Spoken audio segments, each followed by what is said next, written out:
हम पढ़ेंगे कबीरदास में, ठीक है। आज पढ़ेंगे संबद्ध पद, ठीक है, पढ़ेंगे संबद्ध पद।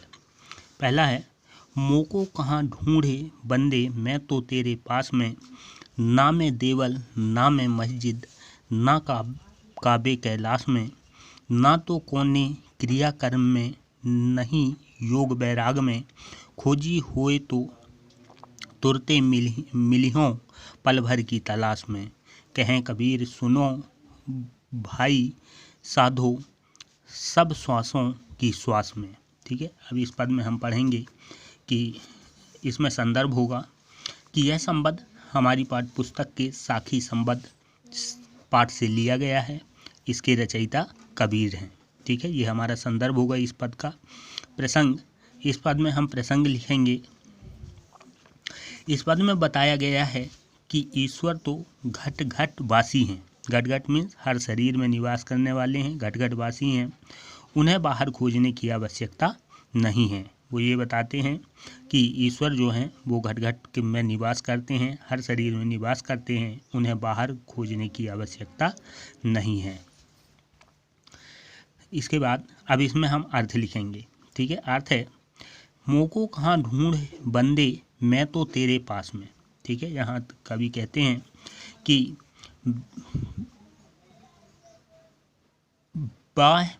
ब्रह्म जो है को कहीं बाहर खोजना व्यर्थ है। ईश्वर को अगर हम खोजेंगे, ठीक है, तो उनको कहीं बाहर खोजना व्यर्थ है। वो तो प्रत्येक प्राणी के पास हैं, ठीक है। मैं मोको कहाँ ढूंढे बंदे मैं तो तेरे पास में, ठीक है। वो कहाँ हैं? प्रत्येक प्राणी के पास हैं।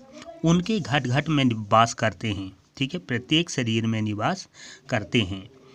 वे ना तो जो ईश्वर है वे ना तो देवल ना मैं मस्जिद ना काबे कैलाश में, ठीक है। कवि कहते हैं कि जो ईश्वर है वे ना तो मंदिर में रहते हैं और ना ही मस्जिद में हैं, ना काबा में हैं और ना ही कैलाश पर्वत पर हैं। अर्थात किसी धार्मिक स्थान पर उन्हें खोजना व्यर्थ है। कवि का कहना है कि ना वो किसी मंदिर में देवल में है, मंदिर में है, ना मस्जिद में है, ना काबे में है, ना कैलाश में है।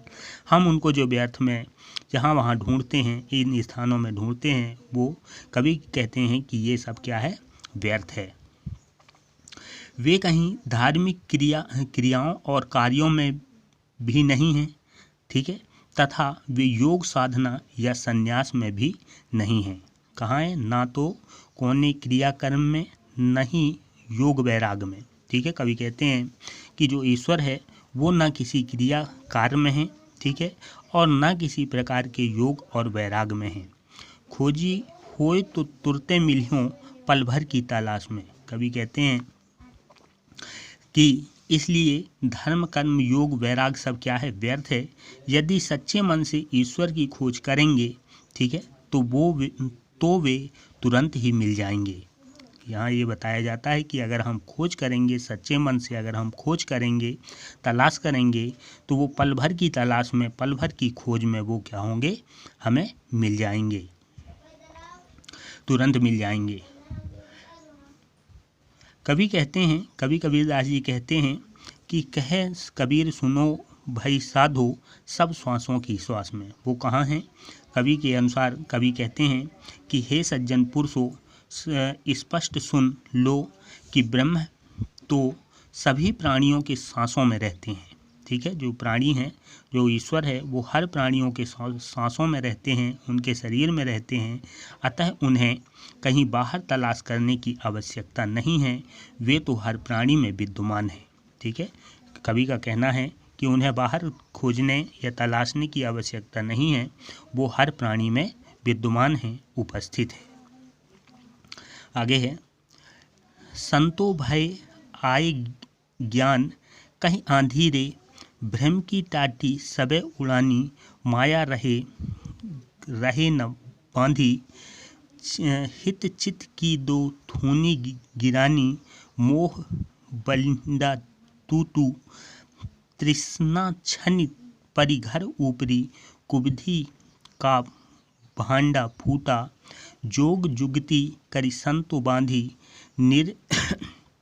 जो चूबे न पावणी, कूड़ कपट काया का निश्चया, हरि की गति जब जानी। आंधी पीछे जो जल बाटू, प्रेम हरिजन भीनी, कहें कबीर भान के प्रगटे, उदित भया तन खीना। ठीक है, इसमें कवि ये बता रहे हैं कि जो संदर्भ है वो पूर्व रहेगा। प्रसंग है, इसमें जीवन की माया से मुक्त होकर ज्ञानवान होने की स्थिति का आकलन किया गया है। बाकी आगे।